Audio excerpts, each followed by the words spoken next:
नमस्कार, मैं विनीता आप सभी प्यारे विद्यार्थियों का आपके अपने YouTube channel Vinita Hindi hub में हार्दिक अभिनंदन करती हूँ। तो देखिए दोस्तों, हम लोग का जो भारतेंदु युग है वो शुरुआत हो चुकी है उसकी। कल की जो क्लास थी वो पहली क्लास थी भारतेंदु काल पर। तो आज की इस क्लास में हम लोग क्या चर्चा करेंगे, भारतेंदु युग का साहित्य, भारतेंदु युग का जो साहित्य रहा है तो उसके बारे में चर्चा करेंगे।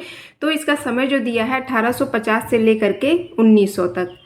भारतेंदु हरिश्चंद्र को हिंदी साहित्य में आधुनिकता का प्रवर्तक साहित्यकार माना जाता है। महत्वपूर्ण है कि हिंदी साहित्य में आधुनिकता का प्रवर्तक साहित्यकार कौन है, तो कौन है, भारतेंदु हरिश्चंद्र हैं।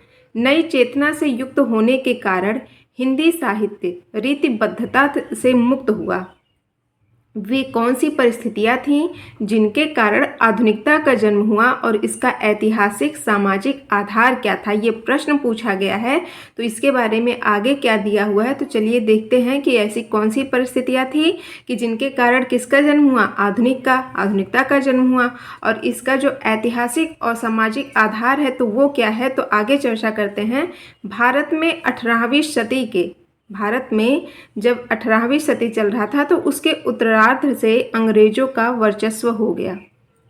उन्होंने भारत के उद्योगों को नष्ट कर दिया, जमीन को अपने कब्जे में लेकर किसानों पर लगान का बोझ बहुत बढ़ा दिया, माल को ढोने और सेना को सुदूर प्रदेशों तक जल्दी पहुंचाने के लिए रेल व्यवस्था कायम की, देशी नरेशों से समझौता किया और उनके शोषण का समर्थन किया, लुटेरी व्यापार नीति से भारतीय अर्थव्यवस्था के विकास को रोका। क्या दिया है, अंग्रेजों का क्या था कि लुटेरी व्यापार नीति से उन्होंने क्या किया, भारतीय जो अर्थव्यवस्था है तो उसके विकास को इन लोगों ने रोका, अंग्रेजों ने। इसका परिणाम 1857 का सिपाही विद्रोह था। इसमें किसानों ने हिस्सा लिया था, गैर सैनिक किसानों ने भी इस लड़ाई में साथ दिया। देखिए यहाँ गैर सैनिक किसान कौन से होते हैं, तो वे किसान जो सिर्फ और सिर्फ खेती बाड़ी करते हैं, उनका सेना से कोई भी ताल्लुक नहीं होता है, तो उसी को गैर सैनिक किसान बोलते हैं। इसका रूप असांप्रदायिक था। विद्रोहियों ने भारत में अंग्रेजों की लुटेरी नीति को बहुत अच्छी तरह समझा था। बहादुर शाह के नाम से जो इश्तहार विद्रोहियों द्वारा जारी किया गया था उसमें जमींदारों, व्यापारियों, सरकारी नौकरों, कारीगरों आदि की स्थिति अलग अलग बयान की गई है। इसमें कहा गया है कि अंग्रेजों ने नील, कपड़ा और जहाज़ों में भेजी जाने वाली अन्य वस्तुओं के व्यापार पर इजारा कायम कर लिया है। इजारा का मतलब होता है क्या, एकाधिकार, यानी कि अधिकार कायम कर लिया है। किसमें, देखिए इन लोगों ने बहादुर शाह के नाम से एक इश्तिहार निकाला था जिसमें अलग अलग समुदाय के लोगों ने अलग अलग शिकायतें दर्ज की थी, और उसमें कहा गया था कि जो अंग्रेज हैं तो जो भारत के जैसे जो महत्वपूर्ण व्यापार करने वाली चीज़ें हैं जैसे कि नील हो गया, कपड़ा हो गया, तो इन सारी चीज़ों को वो जहाज़ों में भर करके क्या करते थे, बाहर भेज देते थे, और इन सब पर वो क्या किए, एकाधिकार यानी कि अपना अधिकार कायम कर लिए। केवल मामूली चीज़ों का व्यापार यहाँ के लोगों के हाथों में रहने दिया, लेकिन इसमें भी मुनाफा कमाने की बहुत सी तरकीबें निकाल ली गईं। चुंगी वगैरह के जरिए व्यापारियों पर वे भारी टैक्स लगाते हैं। चुंगी वगैरह, जो चुंगी जैसे कि जो बाहर से सामान आता है तो उस पर एक प्रकार का कर लगाया जाता है, तो वही दिया है कि चुंगी वगैरह के जरिए व्यापारियों पर भी भारी टैक्स लगाते हैं, यानी कि कर लगाते हैं अंग्रेज। भारतेंदु और उनके मंडल के लेखकों पर इन स्थितियों का प्रभाव है। वे देश की दशा पर द्रवित होते हैं, यानी कि जो देश की दशा थी तो उस पर वे सब दुखी होते हैं। उनके साहित्य में नई विषय वस्तु जुड़ गई है। यह नई विषय वस्तु क्या है, देश प्रेम है, जो देश के यथार्थ बोध पर आधारित है। इसमें भाषा, समाज सुधार, पाखंड उद्घाटन बहुत कुछ है, लेकिन इसकी मुख्य विषय वस्तु आर्थिक है। वे आर्थिक विषमता का वर्णन चित्रण जिस स्वर से करते हैं वह सिपाही विद्रोह के नेताओं के स्वर से बहुत मिलता जुलता है।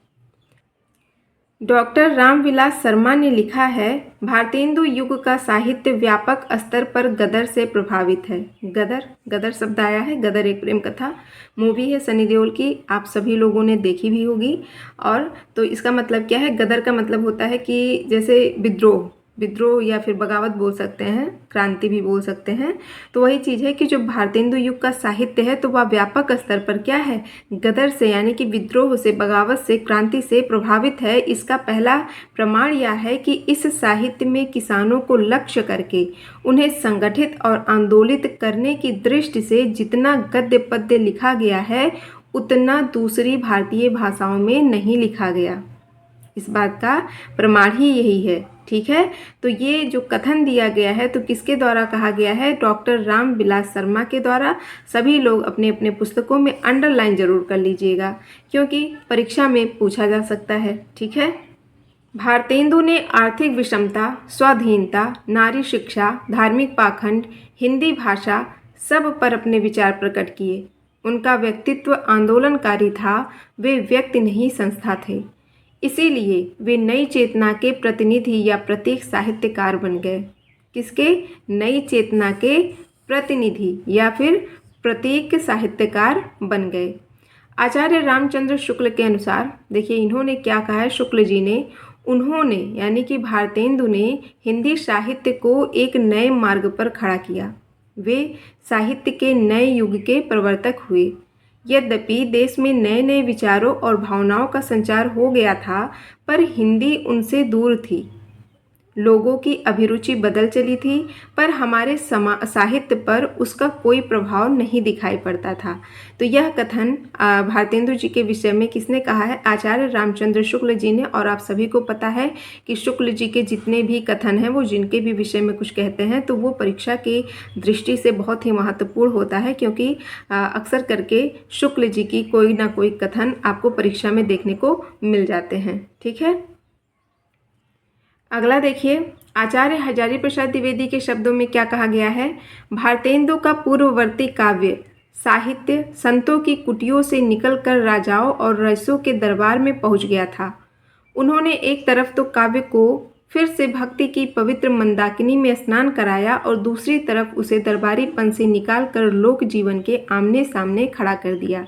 भारतेंदु जी के विषय में हजारी प्रसाद द्विवेदी क्या कहते हैं कि पूर्ववर्ती काव्य साहित्य संतों की कुटिया से निकलकर, पूर्ववर्ती यानी कि जो पहले का काव्य साहित्य है तो संतों की कुटिया से निकलकर यानी कि यहाँ पर भक्ति काल की ये बात कर रहे हैं, वहाँ से निकल कर के कहाँ आया, राजाओं और रईसों के दरबार में यानी कि रीतिकाल में, रीतिकाल तक पहुँचा। उन्होंने एक तरफ तो काव्य को फिर से भक्ति की पवित्र मंदाकिनी, पवित्र मंदाकिनी, मंदाकिनी किसका पर्यायवाची है तो गंगा का, तो पवित्र मंदाकिनी में स्नान कराया और दूसरी तरफ से उसे दरबारीपन से निकाला यानी कि रीतिकाल का जो अंत हुआ, मतलब ये आधुनिक युग जो इन्होंने शुरू किया तो उसी के बारे में कहा गया है कि दरबारीपन से निकालकर लोक जीवन के आमने सामने खड़ा कर दिया। तो ये जो कथन है भारतेंदु जी के विषय में तो ये हजारी प्रसाद द्विवेदी ने कहा है। अब अगला देखते हैं हम लोग डॉक्टर रामविलास शर्मा ने। देखिए डॉक्टर रामविलास शर्मा का एक कथन हम लोग देख चुके हैं, अब फिर से ये क्या कहते हैं तो देखिए डॉक्टर रामविलास शर्मा ने भारतेंदु युग की जनवादिता को ध्यान में रखते हुए लिखा है। क्या लिखा है, भारतेंदु युग का साहित्य जनवादी इस अर्थ में है कि वह भारतीय समाज के पुराने ढांचे से संतुष्ट न रहकर उसमें सुधार भी चाहता है। क्या दिया है कि जो भारतेंदु युग का साहित्य है तो वह जनवादी है। किस अर्थ में, क्योंकि वह भारतीय समाज का जो एक पुराना ढांचा था तो उससे वो संतुष्ट ना होकर के उसमें सुधार चाहता था। वह केवल राजनीतिक स्वाधीनता का साहित्य ना होकर मनुष्य की एकता, समानता और भाईचारे का भी साहित्य है। भारतेंदु स्वदेशी आंदोलन के ही अग्रदूत न थे, वे समाज सुधारकों में भी प्रमुख थे। स्त्री शिक्षा, विधवा विवाह, विदेश यात्रा आदि के वे समर्थक थे। कौन, भारतेंदु हरिश्चंद्र। ठीक है, आगे देखिए 19वीं सदी में आगे पीछे पूरे देश में नवजागरण की लहर दौड़ जाती है। आगे पीछे यानी कि 19वीं सदी में, आगे पीछे का मतलब है कि जैसे 18वीं शताब्दी से शुरू होकर के 19वीं शताब्दी फिर आगे 20वीं शताब्दी, तो उसी की बात हो रही है कि 19वीं सदी में आगे पीछे पूरे देश में नवजागरण की जो लहर है वो दौड़ जाती है। इस नवजागरण पर देशी परिस्थितियों और यूरोप से संपर्क दोनों का प्रभाव है। हिंदी क्षेत्र के नवजागरण पर मुख्यतः अंग्रेजों के शोषण, 1857 के सिपाही विद्रोह और राजा राम मोहन राय, ईश्वर चंद्र विद्यासागर, रामकृष्ण परमहंस आदि का प्रभाव है। भारतेंदु इस नव जागरण के अग्रदूत थे। देखिए, योगदान तो बहुत सारे लोगों का है, लेकिन इस नव जागरण के अग्रदूत कौन थे? तो भारतेंदु थे। उनके समान धर्मा साहित्यकारों की रचनाओं से हिंदी साहित्य में आधुनिकता का प्रवर्तन हुआ। इस आधुनिकता के प्रधानतः 3 लक्षण हैं। ये जो आधुनिकता है तो उसके मुख्य रूप से अगर देखा जाए तो 3 लक्षण हैं। कौन कौन से हैं? तो चलिए देखते हैं। पहला है, वह यथार्थ बोध पर आधारित है। साहित्य काव्य रूढ़ियों, कवि शिक्षा या किसी निर्दिष्ट प्रणाली पर ना चलकर अपनी संवेदना आसपास के जीवन से ग्रहण करने लगा। देखिए, जो आधुनिकता है, आधुनिकता में किस प्रकार के साहित्य लिखे जाते थे? तो जो साहित्य काव्य रूढ़ियों यानी कि जो एक परंपरा चली आ रही थी शुरू से लेकर के मतलब रीतिकाल तक, तो वो सारी जो काव्य रूढ़ियाँ थी या फिर जो कवि शिक्षा थी या जो निर्दिष्ट प्रणाली थी, जो प्रणाली निर्देशित की गई थी साहित्य लिखने के लिए, तो उस पर ना चल करके क्या है कि अपनी संवेदना यानी कि अपनी अनुभूति, अपनी समझ से आसपास के जीवन को ग्रहण करने लगी। जो आसपास के जीवन में घटित होता था तो उसके रूप में साहित्य लिखा जाने लगा।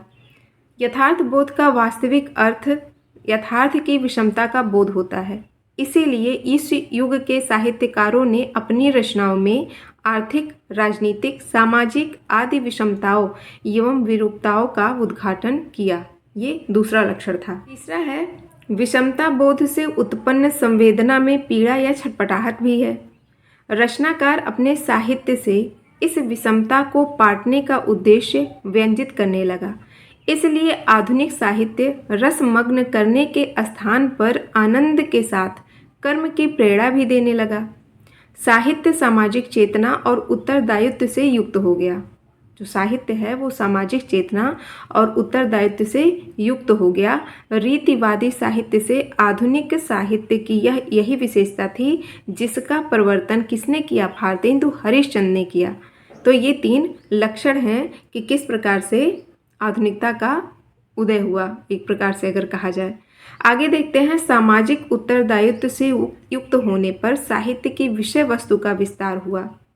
सामाजिक उत्तरदायित्व से युक्त होने पर साहित्य की विषय वस्तु जो है तो उसका विस्तार हुआ। अनेक नई स्थितियाँ, दृश्य, घटनाएं साहित्य की वस्तु परिधि में आ गईं।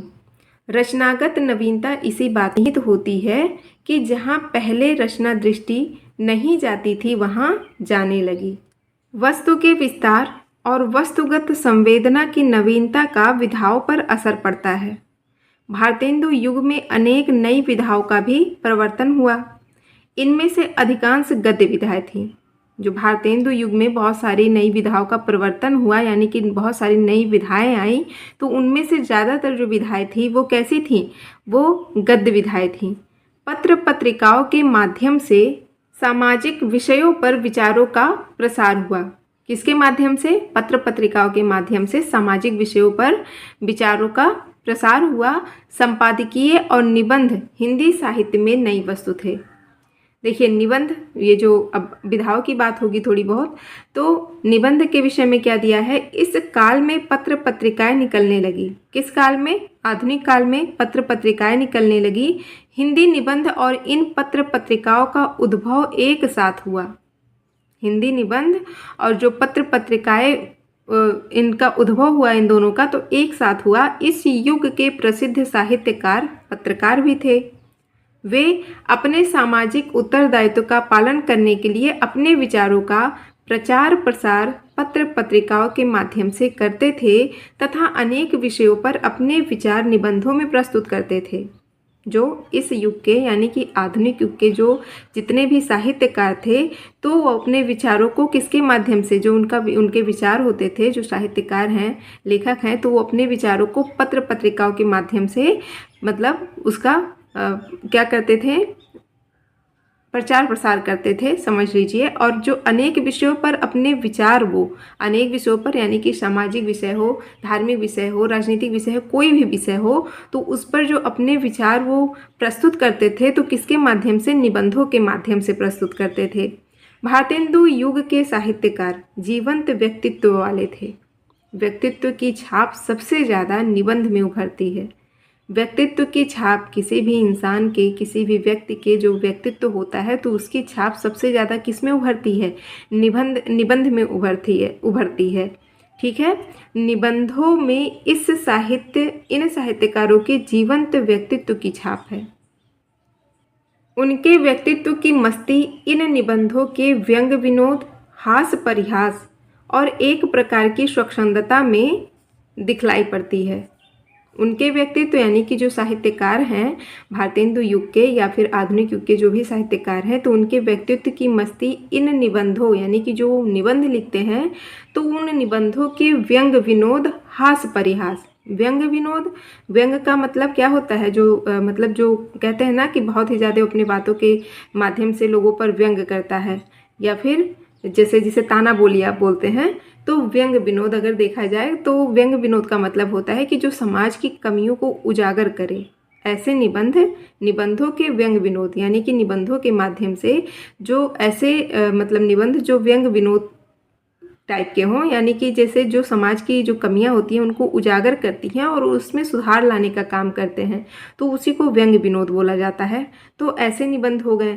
हास्य परिहास, हास्य परिहास का मतलब क्या होता है? हास्य परिहास यानी कि जो मनोरंजन के लिए किया जाता है, या फिर मतलब जो हास्य परिहास होते हैं वो मनोरंजन के लिए बस होते हैं, हंसी मजाक होते हैं एक दूसरों का, मतलब सभी लोग आपस में प्रसन्न होते हैं, उसी को हास्य परिहास कहते हैं। ठीक है। देखिए यहाँ परिहास जो शब्द दिया है, परिहास, और एक आप लोग सुने होंगे उपहास। परिहास, उपहास, देखिए ये दोनों ही अलग अलग शब्द हैं। यहाँ पर आ गया परिहास शब्द तो मुझे अचानक से याद आ गया कि उपहास एक होता है, तो देखिए इन दोनों में बहुत ही अंतर होता है। ठीक है। परिहास क्या होता है? परिहास जो होता है तो वो उसमें सभी लोग प्रसन्न होते हैं। जैसे दो चार लोग आपस में बैठे हैं, कोई हंसी मजाक की बातें हो रही हैं, सभी लोग खुश हैं, प्रसन्न हैं, मस्त हैं, जो भी बातें हो रही हैं, किसी के भी विषय में बोला जा रहा है तो उसमें सभी लोग प्रसन्न हैं, किसी को मतलब दुख का अनुभव नहीं हो रहा है, तो उसे परिहास बोला जाता है, हंसी ठिठोली करना। लेकिन जो उपहास होता है तो उसमें एक व्यक्ति का मन बहुत दुखी होता है, पीड़ा होती है, और दूसरे व्यक्ति का क्या होता है? दूसरा व्यक्ति आनंद अनुभव करता है। क्यों? क्योंकि मान लीजिए मैं अगर आपका मजाक उड़ाऊँ किसी चीज़ को लेकर के, तो मुझे तो बड़ा मजा आएगा, लेकिन मैं आपका जब मजाक उड़ाऊंगी तो आपको बुरा लगेगा, आपको पीड़ा पहुंचेगी, तो वो उपहास होता है। ठीक है। कहते हैं ना किसी का उपहास नहीं उड़ाना चाहिए, किसी का मजाक नहीं बनाना चाहिए, तो वही चीज़ है। चलिए ठीक है, आगे देखते हैं हम लोग क्या दिया है। इन प्रारंभिक निबंधों का रूप थोड़ा अनगढ़ है। वे ललित, विचारपरक, अनौपचारिक और व्यंग विनोदपूर्ण हैं। ठीक है। पंडित रामचंद्र शुक्ल ने इन्हें गद्य प्रबंध कहा है। प्रताप नारायण मिश्र की भाषा गंभीर विषयों पर लिखते समय भी चुलबुली और पूर्वी प्रयोगों से युक्त होती थी। देखिए क्या दिया है, प्रताप नारायण मिश्र की जो भाषा है तो वो गंभीर अगर विषय भी लिखते थे उस समय भी उनकी भाषा कैसी होती थी? चुलबुली होती थी, पूर्वी प्रयोगों से युक्त होती थी। उन्होंने भौं, बात, मनोयोग, समझदार की मौत आदि निबंध लिखे हैं। लेकिन एक बात याद रखिएगा कि जब भी आप इनके निबंधों को पढ़ेंगे ना, तो उनके निबंधों में कोई कोई शब्द ऐसे मिलेंगे कि उन शब्दों को पढ़ करके आपको हंसी आएगी। तो वही चीज़ यहाँ पर भी दिया है कि उनकी भाषा भले गंभीर थी, मतलब उनके जो विषय थे, जो निबंध लिखने के जो विषय थे, तो वो भले ही गंभीर रहते थे, लेकिन उनकी भाषा में चुलबुलीपन एक रहता था। ठीक है। आगे देखिए, राधाचरण गोस्वामी का यमलोक की यात्रा। देखिए बहुत ही महत्वपूर्ण रचनाएं हैं प्रताप नारायण मिश्र की। कौन कौन सी रचनाएं यहाँ पर दी गई हैं? भौं, बात, मनोयोग और समझदार की मौत। आगे है राधाचरण गोस्वामी, इन्होंने क्या लिखा है? यमलोक की यात्रा। ये सब परीक्षा में पूछे जाते हैं। ठीक है, तो आप लोग भी इसे अंडरलाइन जरूर कर लीजिएगा। भारतेंदु का स्वर्ग की विचार सभा। भारतेंदु हरिश्चंद्र ने क्या लिखा है? स्वर्ग की विचार सभा आदि इस युग के बहुत ही प्रसिद्ध निबंध हैं। भारतेंदु ने नाटक पर जो निबंध लिखा उसे विचारपरक निबंध और साहित्यालोचना दोनों विधाओं में रख सकते हैं। पंडित बालकृष्ण भट्ट ने छोटे छोटे निबंध लिखे हैं। आँख, कान, नाक आदि को लेकर उन्होंने मुहावरों की अनोखी छटा दिखाई है। जो पंडित बालकृष्ण भट्ट हैं तो उन्होंने छोटे छोटे, बहुत ही छोटे छोटे निबंध लिखे हैं और किन शब्दों को लेकर के, आँख, कान, नाक, इन सबको लेकर के उन्होंने मुहावरों की बहुत ही अनोखी छटा दिखाई है अपने निबंध में। वे अंग्रेजी, फारसी शब्दों का प्रयोग अपने निबंधों में धड़ल्ले से करते हैं। कौन?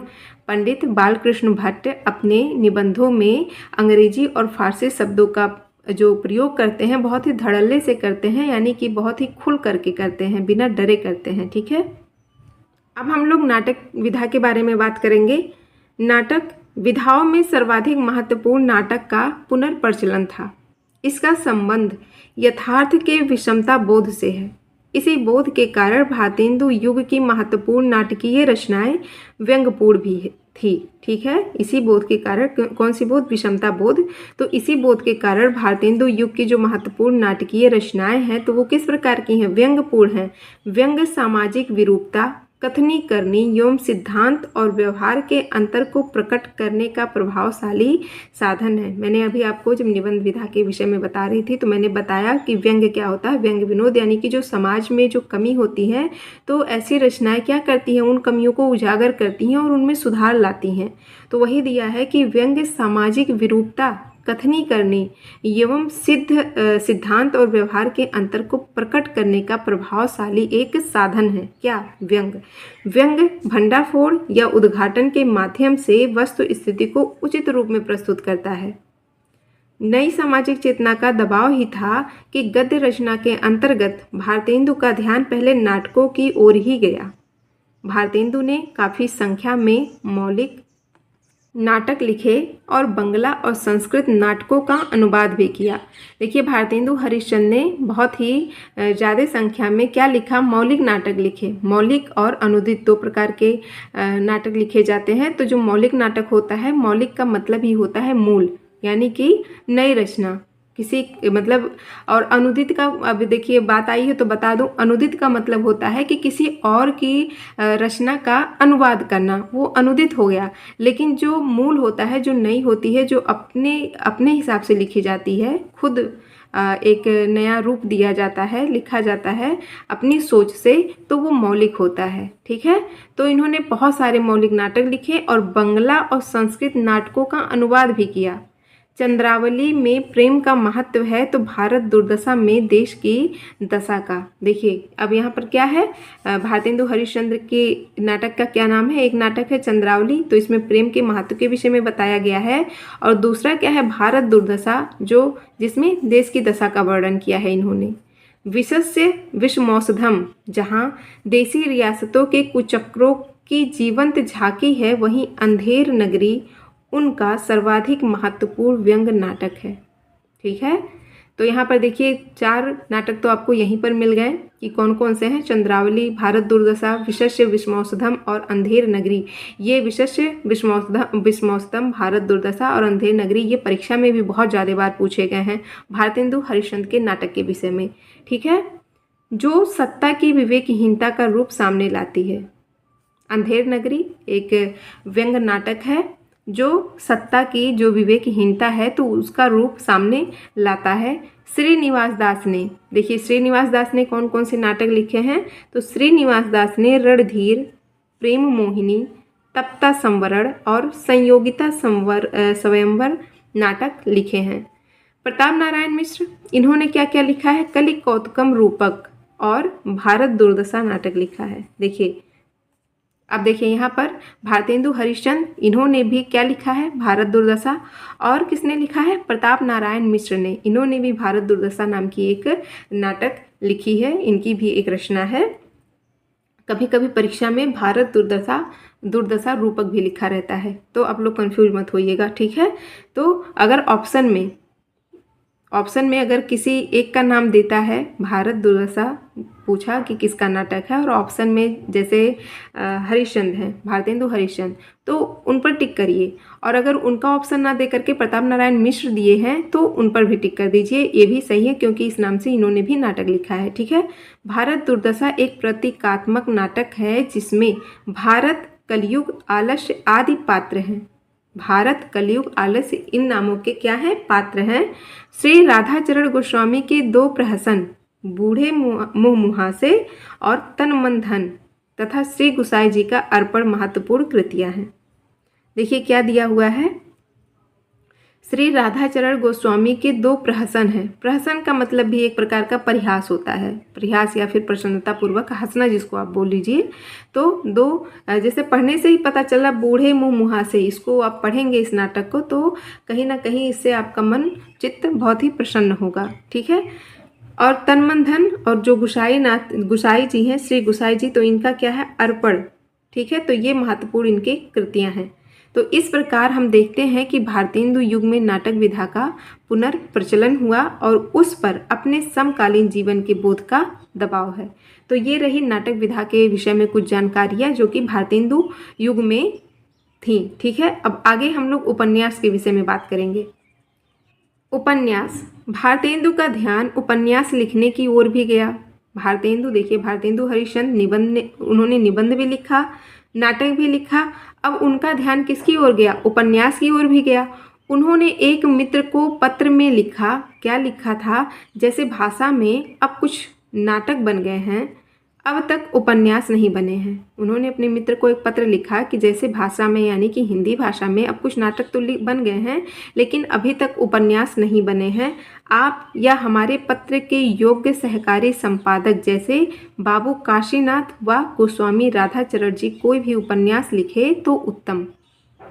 वो क्या कहते हैं कि या तो आप, जिस मित्र को इन्होंने पत्र लिखा था, तो उनको वो कहते हैं कि या तो आप या तो हमारे पत्र के जो योग्य सहकारी संपादक हैं, कौन कौन, बाबू काशीनाथ और गोस्वामी राधाचरण, तो वो अगर कोई उपन्यास लिखे तो अति उत्तम होगा, बहुत ही अच्छा होगा। इस युग में श्रीनिवास दास ने परीक्षा गुरु और बालकृष्ण भट्ट ने 100 अजान और 1 सुजान नामक उपन्यास लिखे। देखिए इस युग में, यानी कि आधुनिक युग में, श्रीनिवास दास ने परीक्षा गुरु लिखा। परीक्षा गुरु आप लोगों ने कई बार पढ़ा होगा कि हिंदी साहित्य का प्रथम उपन्यास किसे माना जाता है, तो परीक्षा गुरु को माना गया है। बहुत ही महत्वपूर्ण ये प्रश्न है। ठीक है, कि हिंदी साहित्य का प्रथम उपन्यास कौन सा है, परीक्षा गुरु है। किसके द्वारा लिखा गया है, श्रीनिवास के द्वारा। और ये इसका प्रकाशन वर्ष शायद 1882 ईस्वी है। ठीक है, परीक्षा गुरु जब इन्होंने लिखा 1882 ईस्वी में, तो किसका है, श्रीनिवास दास का है। और देखिए ये जो परीक्षा गुरु है, तो ये हिंदी का पहला मौलिक उपन्यास भी माना जाता है। अगर पूछ ले प्रश्न कि हिंदी साहित्य का पहला मौलिक उपन्यास कौन सा है, तो कंफ्यूज मत होइएगा, परीक्षा गुरु ही है। ठीक है, दोनों कृतियां मूलतः नीतिपरक एवं उपदेशात्मक है। भट्ट जी की रचना यथार्थ, चित्रण और व्यंग विनोद से भरपूर है। भट्ट जी गद्य के बीच संस्कृत के श्लोक और उर्दू के चलते शेर खूब डाल देते हैं। जो भट्ट जी हैं, भट्ट जी यानी कि बालकृष्ण भट्ट, तो अपने गद्य के बीच में संस्कृत के श्लोकों को और उर्दू के चलते शेर, जो उर्दू के शेर होते हैं, शेर यानी कि शेरो शायरी जो होती है, तो उसको खूब डाल देते हैं। राधा कृष्ण दास ने निःसहाय हिंदू नामक उपन्यास लिखा, जिसका नाम यद्यपि निःसहाय हिंदू है, लेकिन उपन्यास में हिंदू मुसलमान मित्रता दिखाई गई है। बहुत ही महत्वपूर्ण है ये राधा कृष्ण दास का एक उपन्यास है। क्या, निःसहाय हिंदू। निःसहाय का मतलब होता है कि मतलब बेसहारा बोल लीजिए, बेसहारा, जिसका कोई सहारा ना हो, जो लाचार हो। लेकिन इसमें दिया क्या है, नाम तो निःसहाय हिंदू है, लेकिन इस उपन्यास में हिंदू मुसलमान की मित्रता दिखाई गई है। यानी कि पुस्तक का नाम कुछ और है और अंदर आपको जो मिलेगा वो कुछ और ही है। ठीक है, इस समय के सर्वाधिक प्रसिद्ध और लोकप्रिय उपन्यासकार बाबू देवकी नंदन खत्री हैं। इस समय के आधुनिक युग के, यानी कि भारतेंदु युग में सबसे ज़्यादा प्रसिद्ध और लोकप्रिय उपन्यासकार कौन है, बाबू देवकी नंदन खत्री हैं। इनके लिखे 2 उपन्यास कौन कौन से, चंद्रकांता 1891 ईस्वी और दूसरा क्या है, चंद्रकांता संतति, अत्यधिक लोकप्रिय हुए। ये अयारी और तिलस्मी उपन्यास हैं। कौन, चंद्रकांता और चंद्रकांता संतति किस प्रकार के उपन्यास हैं, अयारी और तिलस्मी एक प्रकार की विधा है, तो अयारी और तिलस्मी उपन्यास हैं। तो देखिए मुझे याद है कि जब मैंने आप लोग को पढ़ाया था प्रश्नोत्तरी वाली क्लास, जो एक मैंने करवाई थी आप लोगों को यूथ कंपटीशन वाली बुक से, परीक्षा पॉइंटर वाली, जिसमें जो प्रीवियस ईयर के क्वेश्चंस मैंने करवाया है, मेरी प्लेलिस्ट में उसकी वीडियो पड़ी हुई है, 39 वीडियोज़ हैं लगभग। तो उसमें जब चंद्रकांता और चंद्रकांता संतति ये उपन्यास के बारे में पूछा गया था कि किसका है, तो बाबू देवकी नंदन खत्री का, और किस प्रकार का उपन्यास है, अयारी और तिलस्मी। तो मैंने उसमें आप लोग को बताया था कि अयारी और तिलस्मी क्या होता है। जिन लोगों ने मेरी उन सब वीडियोस को देखी होगी उन्हें अच्छे से याद होगा, लेकिन मैं फिर भी एक बार बता देती हूँ। देखिए, अयारी जो होता है, अयारी का अगर आप लोग अर्थ देखें तो वो होगा चालाकी, एक प्रकार का धूर्त, जिसे बोलते हैं कि तुम बड़े ही धूर्त हो, बड़े ही चालाक इंसान हो, यानी कि। और जो तिलस्मी है, तिलस्मी का मतलब होता है, तिलस्मी का संबंध जादू टोने से होता है, ठीक है। तो देखिए, चंद्रकांता, चंद्रकांता एक मतलब सीरियल आता था बहुत, मैं छोटी से मतलब I think 7th 8th 9th ये सारी क्लासेस लगभग थी जब मैं पढ़ रही थी। उस समय DD1, आप लोग अगर टीवी देखते रहे होंगे तो DD1 पर आता था चंद्रकांता नाम का एक धारावाहिक। तो मैंने देखा है, आई थिंक आप लोग में से अगर किसी ने देखा होगा तो आपको पता होगा।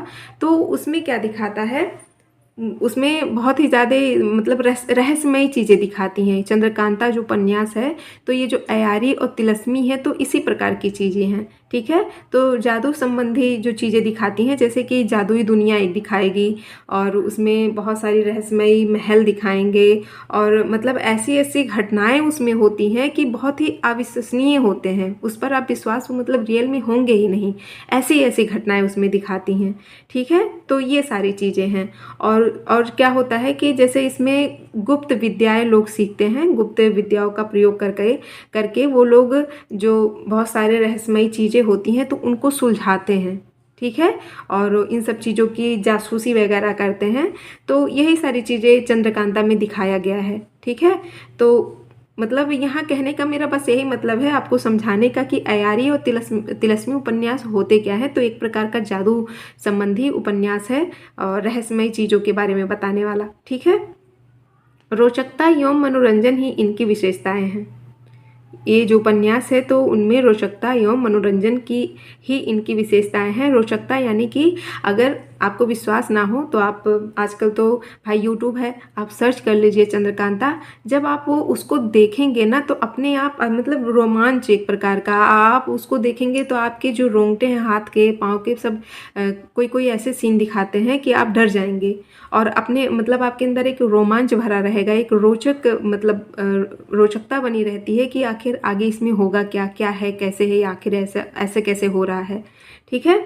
तो इन उपन्यासों की लोकप्रियता को रेखांकित करते हुए शुक्ल जी ने लिखा है। देखिए, शुक्ल जी ने इन जो उपन्यास ये हैं चंद्रकांता वगैरह, तो इसकी लोकप्रियता को रेखांकित करते हुए शुक्ल जी क्या लिखते हैं, चंद्रकांता पढ़ने के लिए ही न जाने कितने उर्दू जीवी लोगों ने हिंदी सीखी। और ये बात बिल्कुल सत्य है। जब चंद्रकांता उपन्यास आया था बाबू देवकी नंदन खत्री का, तो बहुत सारे मतलब ये इतना ज़्यादा फेमस हुआ था, इतना ज़्यादा फेमस हुआ था कि इसको पढ़ने के लिए जिन्हें हिंदी नहीं भी आती थी, जो लोग सिर्फ उर्दू जानते थे, तो उन लोगों ने सिर्फ इसे पढ़ने के लिए हिंदी सीखी थी। तो इसी से आप इसका अनुमान लगा लीजिए कि ये उपन्यास कितना ज़्यादा लोकप्रिय था उस समय में, ठीक है। चंद्रकांता पढ़ चुकने पर वे चंद्रकांता की किस्म की कोई किताब ढूंढने में परेशान रहते थे। जो लोग चंद्रकांता पुस्तक को पढ़ चुके थे, उपन्यास को पढ़ चुके थे, तो वो किस में परेशान रहते थे कि चंद्रकांता के जैसे ही उन्हें कोई और दूसरी पुस्तक मिल जाए, ठीक है। शुरू शुरू में चंद्रकांता और चंद्रकांता संतति पढ़कर ना जाने कितने नवयुवक हिंदी के लेखक हो गए। देखिए क्या दिया है कि जो चंद्रकांता उपन्यास है और चंद्रकांता संतति है, तो उसको पढ़ करके पता नहीं कितने नवयुवक हिंदी के लेखक हो गए। चंद्रकांता पढ़कर वे हिंदी की ओर और प्रकार की साहित्यिक पुस्तकें भी पढ़ चले और अभ्यास हो जाने पर कुछ लिखने भी लगे। ये किसने कहा? ये आचार्य रामचंद्र शुक्ल ने लिखा है। चंद्रकांता जो इनकी उपन्यास है, तो उसकी मतलब वो कितना विख्यात था, कितना प्रसिद्ध हुआ, तो उसके विषय में ये लिखते हैं कि जो ये उपन्यास है तो उसको पढ़ करके बहुत सारे नवयुवक जो थे वो हिंदी के लेखक हो गए। जब उन लोगों ने अभी जैसे कहा पीछे लिखा है ना कि मैंने बताया कि जो चंद्रकांता जो लोग पढ़ चुके थे तो वो और ज़्यादा पुस्तकों को खोजने लगे, ऐसी पुस्तकों को कि चंद्रकांता जैसी पुस्तकें मुझे और मिल जाए पढ़ने के लिए। तो उस चक्कर में जो नवयुवक थे जो और ज़्यादा किताबें पढ़ने लगे हिंदी साहित्य की, और ऐसे मतलब किताबें पढ़ करके जब उन्हें अभ्यास हो गया तो वो कुछ लिखने भी लगे। पंडित किशोरीलाल गोस्वामी ने इस काल में अनेक उपन्यास लिखे। पंडित किशोरीलाल गोस्वामी ने, जिसमें से आदर्श रमणी 1890 व लवंगलता 1890, दोनों ही 1890 में इन्होंने लिखा। उनमें प्रमुख है, उन्होंने 20वीं सदी के प्रथम दशक में भी अनेक उपन्यास लिखे हैं। ठीक है, पंडित किशोरीलाल गोस्वामी ने। अब देखिए यहाँ पर जो मैंने आपको बताया देवकीनंदन खत्री के विषय में, चंद्रकांता और चंद्रकांता संतति उपन्यास है इनका। इन्होंने एक और उपन्यास लिखा था भूतनाथ करके। भूतनाथ एक मूवी है जिसमें अमिताभ बच्चन भूत बने थे, आप लोगों ने मूवी देखी होगी। तो भूतनाथ नाम की एक उपन्यास है, देवकीनंदन खत्री की ही है, लेकिन याद रखिएगा मैं मतलब ये बहुत ही महत्वपूर्ण एक जानकारी है जो मुझे लगा कि आप लोग को बताना ज़रूरी है, क्योंकि हो सकता हो अगर परीक्षा में पूछ ले, अगर परीक्षा में सवाल आ जाए कि देवकीनंदन खत्री का अधूरा उपन्यास कौन सा है, तो कौन सा है? भूतनाथ। जब ये भूतनाथ लिख रहे थे तो ये इनका उपन्यास पूरा नहीं हुआ था, ये इनको मृत्यु की प्राप्ति हो गई थी। तो इस भूतनाथ पुस्तक को उनके पुत्र दुर्गा प्रसाद खत्री ने पूरा किया था। ठीक है, जो बचे शेष भाग थे तो उसको उनके पुत्र दुर्गा प्रसाद खत्री ने लिख करके पूरा किया था। अब आगे देखते हैं। तो ये तो उपन्यास के विषय में चर्चा हो गई। अब हम लोग बात करेंगे कहानी विधा। तो देखिए क्या दिया है यहाँ, भारतेंदु हरिश्चंद्र की मूल रूप से बातें हो रही हैं कि भारतेंदु हरिश्चंद्र ने किन किन विधाओं में अपनी रचनाएं लिखी हैं। ठीक है, तो अब किसकी बातें होगी? निबंध, नाटक, उपन्यास तो हो गया। अब कहानी पर चर्चा करते हैं। इस काल में कुछ कहानियां भी लिखी गई। आधुनिक युग में यानी कि भारतेंदु युग जब चल रहा था तो उसमें कुछ कहानियां भी लिखी गई। स्वयं भारतेंदु ने क्या लिखा? कुछ आप बीती कुछ जग बीती। ये इनकी बहुत ही महत्वपूर्ण क्या है? कहानी है।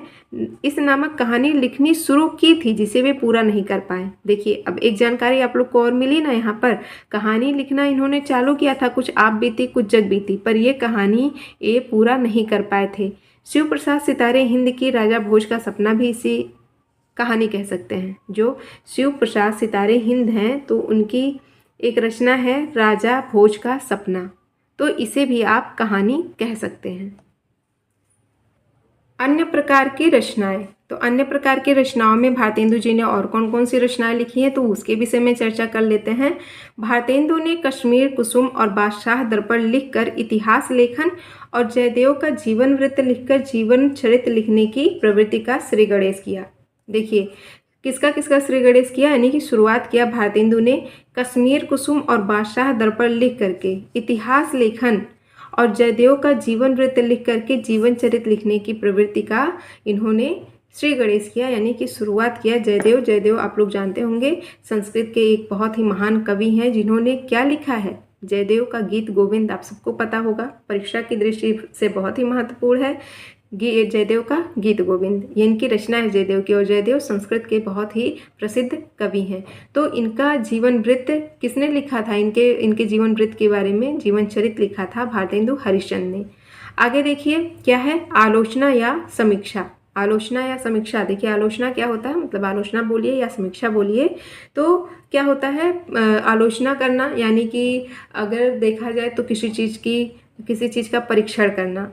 ठीक है, परीक्षण करना, या फिर जैसे जो आलोचक हुए हैं, बड़े बड़े आलोचक हैं, वो क्या करते हैं? किसी की रचना को उठा लेते हैं और उसकी आलोचना लिखते हैं उसके बारे में। तो उसमें वो क्या करते हैं? वो देखते हैं कि इसमें अच्छाइयाँ क्या है, बुराइयाँ क्या है, तो वही चीज़ आलोचना है, यानी कि गुण दोष की विवेचना करना। ठीक है, तो भारतेंदु ने भी आलोचनाएं लिखी हैं। तो देखिए क्या है, भारतेंदु ने नाटक नामक निबंध में अपने मौलिक विचार प्रकट किए हैं। इस निबंध में वे बताते हैं कि नाटककार को किन किन बातों का ध्यान रखना चाहिए। भारतेंदु हरिश्चंद्र ने क्या किया है, ये नाटक नामक निबंध में अपने मौलिक विचार इन्होंने प्रकट किए हैं। तो इस निबंध में वे बताते हैं कि जो एक नाटककार होता है तो नाटककार को किन किन बातों का ध्यान रखना चाहिए। नाटक की दृश्यता और उसकी प्रभावत्मकता पर बल देते हुए वे लिखते हैं, यदि श्रव्य काव्य द्वारा ऐसी चितवन का वर्णन किसी से सुनिए या ग्रंथ में पढ़िए तो काव्य जनित आनंद होगा। यदि श्रव्य काव्य द्वारा यानी कि जो काव्य सुने जाते हैं, जो कविताएं सुनी जाती हैं, तो ऐसे चितवन का वर्णन किसी से सुनिए। ऐसे चितवन का वर्णन का मतलब क्या हो जाएगा कि मतलब जैसे कोई जैसे प्रेम पूर्वक बातें हो गई जो आपको बहुत ही अच्छा लगे सुनने में, तो क्या कहते हैं कि अगर ऐसे चितवन वाली वर्णन आप सुनिए तो या ग्रंथ में पढ़िए, मतलब सुनिए या आप पढ़िए तो काव्य जनित आनंद होगा। काव्य जनित यानी कविता के उससे हिसाब से आपको आनंद प्राप्त होगा। और यदि कोई प्रत्यक्ष अनुभव करा दे तो उसे चतुर्गणित आनंद होगा। चतुर्गणित क्या होता है? गणित में देखिए जो निपुणता लोग प्राप्त करते हैं, गणित यानी कि जिन्हें गणित आता है तो उन्हें बहुत ही चतुर माना जाता है, होशियार माना जाता है। तो वही कहते हैं कि अगर कोई इसका प्रत्यक्ष अनुभव करा दे तो उसे चतुर्गणित आनंद प्राप्त होगा, यानी कि बहुत ही ज़्यादा आनंद प्राप्त होगा। ठीक है। समकालीनता के दबाव को रचना में आवश्यक ठहराते हुए उन्होंने लिखा, सहृदय गण के अंतःकरण की वृत्ति और सामाजिक रीति पद्धति, इन दोनों विषयों की समीचीन समालोचना करके नाटकीय दृश्य काव्य प्रणयन करने योग्य है। भारतेंदु के नाटक संबंधी इन विचारों को हिंदी आलोचना का प्रवर्तन मानना चाहिए। क्या दिया है कि भारतेंदु के नाटक संबंधी जो ये विचार हैं तो इसको हिंदी आलोचना का प्रवर्तन मानना चाहिए। पत्र पत्रिकाओं में इस युग के रचनाकार साहित्यिक विषयों या कृतियों पर जो विचार प्रकट करते थे वही हिंदी आलोचना का प्रारंभिक रूप था। इस युग में पुस्तक समीक्षा के क्षेत्र में एक ऐतिहासिक विवाद श्रीनिवास दास के संयोगिता स्वयंवर को लेकर हुआ। प्रेमघन जी ने संयोगिता स्वयंवर की समीक्षा अपनी पत्रिका आनंद कादंबरी में की थी। देखिए क्या महत्वपूर्ण प्रश्न बना। आनंद कादंबरी पत्रिका किसकी है? तो प्रेमघन जी की है। और इन्होंने किसकी समीक्षा की थी? तो संयोगिता स्वयंवर की। किसकी रचना है ये? श्रीनिवास दास की। ठीक है। पंडित बालकृष्ण भट्ट ने इसकी समीक्षा हिंदी प्रतीप में की। हिंदी प्रतीप पत्रिका किसकी है? तो बालकृष्ण भट्ट की है। उनकी समीक्षा का शीर्षक था सच्ची समालोचना। यहाँ भट्ट जी की समीक्षा का एक अंश उद्धृत करना उचित जान पड़ता है, यह जानने के लिए कि हिंदी आलोचना का तेवर प्रारंभ में ही देश काल और इतिहास बोध पर ध्यान देता था। क्या केवल किसी पुराने समय के ऐतिहासिक पुनरावृत्ति की छाया लेकर नाटक लिख डालने से ही यह ऐतिहासिक हो गया? यहाँ पर क्या लिखा गया है, एक अंश मिलता है तो मतलब यहाँ पर दिया है कि जो भट्ट जी की समीक्षा है तो इसका एक अंश उद्धृत करना उचित जान पड़ता है। क्यों? यह जानने के लिए कि हिंदी आलोचना का जो तेवर है वो प्रारंभ से ही देश काल और इतिहास के बीच पर ध्यान देता है।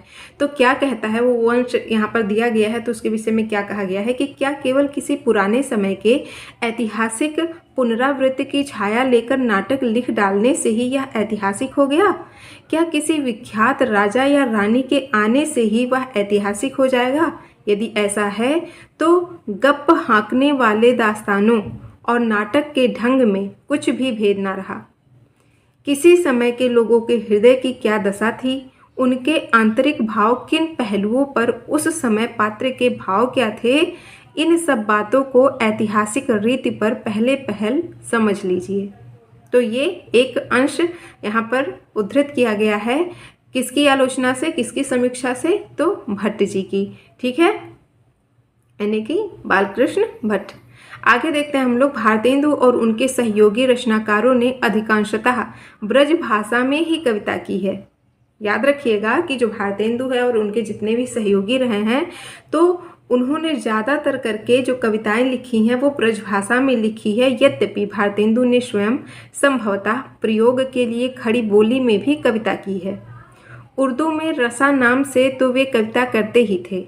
उनके अनेक सहयोगियों की भी काव्य के क्षेत्र में यही स्थिति है। जो भारतेंदु हरिश्चंद्र हैं, जो जितने भी इन्होंने अपनी उर्दू में रचनाएं लिखी हैं तो उसमें रसा नाम से की है। रसा इनका एक उपनाम है, ठीक है, जो ये उर्दू कविताओं में उपयोग करते थे। किंतु इस विषय में यह बात ध्यान रखने की है कि इनकी ब्रज भाषा रीतकालीन कवियों की ब्रज भाषा से भिन्न है। इस विषय में इस बात का आप लोग भी ध्यान रखिएगा कि जो इनकी ब्रज भाषा है यानी कि भारतेंदु की ब्रज भाषा है वह रीतकाल के कवियों की ब्रज भाषा से बिल्कुल भिन्न है। इनकी ब्रज भाषा पर वैचारिकता और गद्यात्मकता का दबाव है। इसका वाक्य गठन खड़ी बोली के वाक्य गठन में ढला हुआ है। भारतेंदु ने भक्ति और काव्य रीति दोनों परंपराओं में कविता की है। भारतेंदु युग में जीवन की समस्याएं कविता का विषय बन गई हैं। इस युग की कविता में अखबारीपन भी देखा जा सकता है। जैसे दादा भाई नौरोजी को काला कहे जाने पर प्रेमघन ने लिखा था। दादा भाई नौरोजी, विदेश में इन्हें काला कहा गया था और इस पर प्रेमघन क्या लिखते हैं कि अचरज होत तुमहु समगोरे बाजत कारे तासो कारे कारे शब्दहु पर है वारे।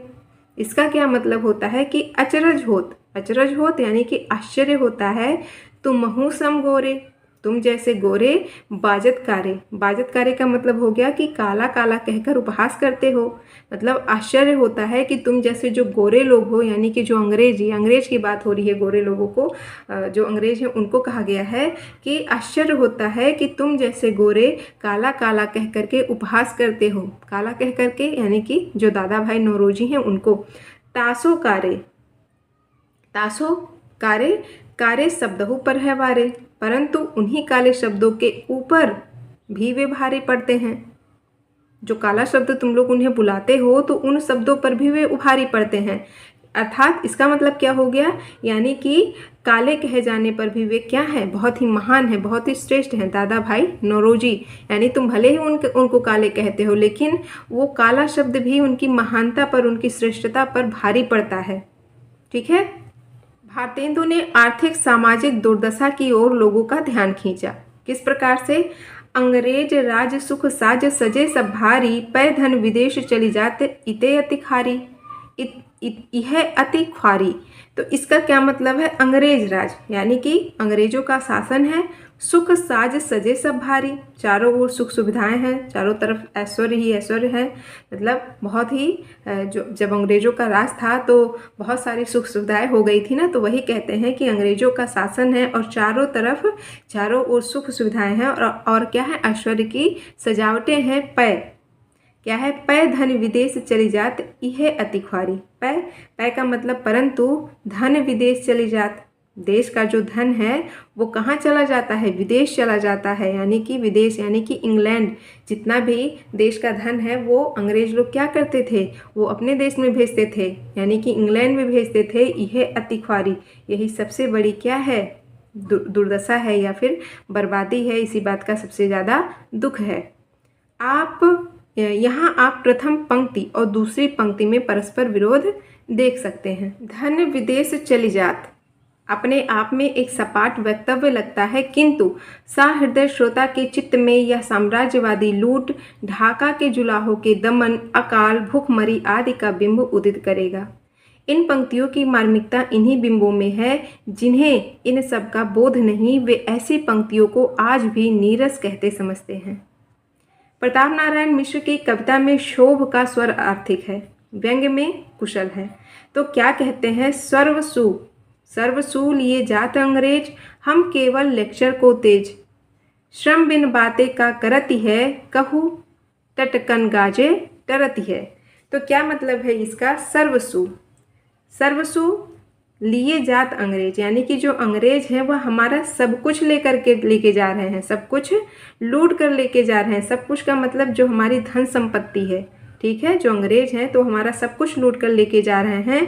केवल लक्ष्य को तेज, हम केवल लक्ष्य को तेज, और जो हम हैं यानी कि जो हम लोग हैं यानी कि जो भारतीयों की बातों कर रहे हैं, केवल किसमें तेज है? लेक्चर में तेज है, यानी कि भाषणों में तेज है, व्यर्थ बातों में तेज है।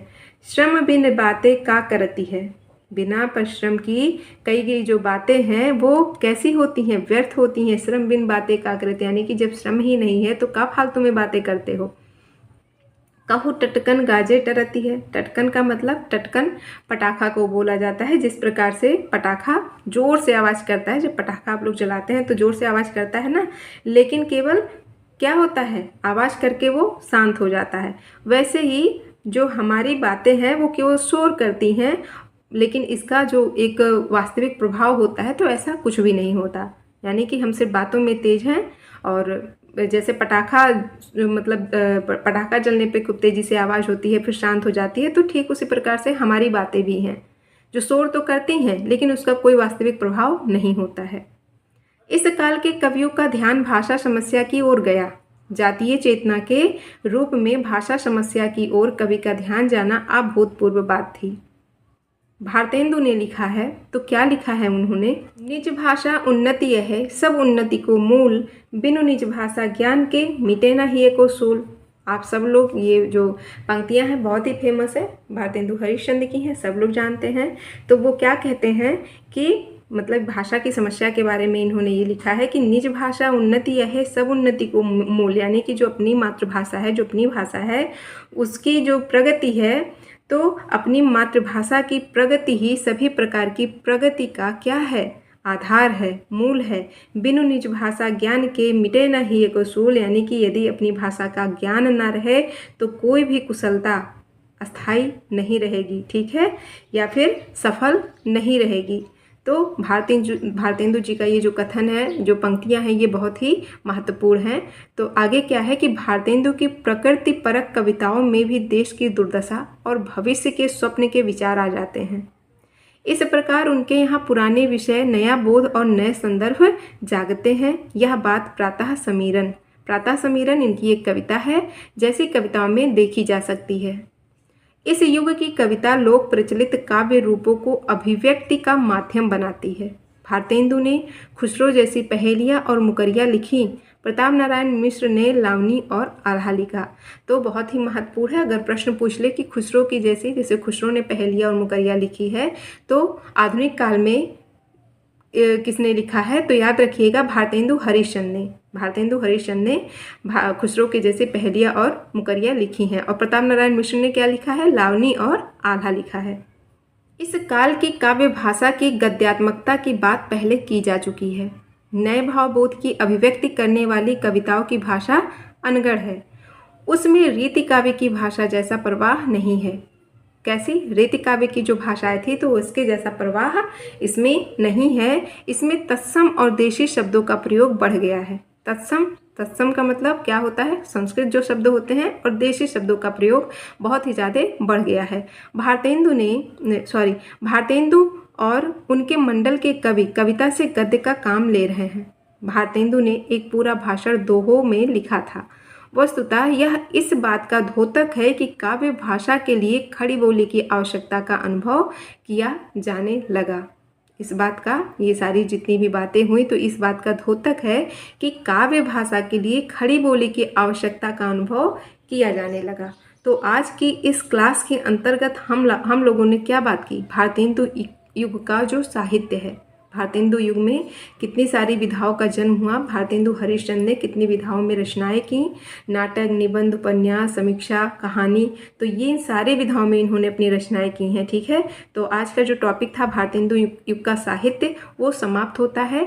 और क्लास भी हम लोग की काफ़ी ज़्यादा लंबी बन चुकी है, लेकिन इसके अंतर्गत सारे टॉपिक कवर हो चुके हैं। तो आप लोग इसे अच्छे से 2-3 बार पढ़ लीजिएगा, क्योंकि इसमें बहुत ही महत्वपूर्ण रचनाएं दी गई हैं जो परीक्षा की दृष्टि से बहुत ही महत्वपूर्ण है, परीक्षाओं में पूछे जाते हैं। तो आप लोग को ये क्लास कैसी लगी, तो प्लीज़ कमेंट बॉक्स में मुझे ज़रूर बताइएगा।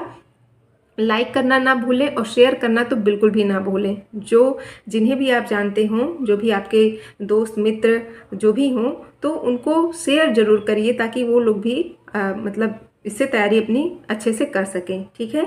तो अब हम लोग कल की क्लास में क्या बात करेंगे, किस टॉपिक पर चर्चा होगी, तो भारतेंदु युग के जो प्रमुख रचनाकार रहे हैं तो उनके विषय में चर्चा की जाएगी। तो अब मिलते हैं कल की क्लास में, तब तक के लिए मुझे आज्ञा दीजिए, धन्यवाद।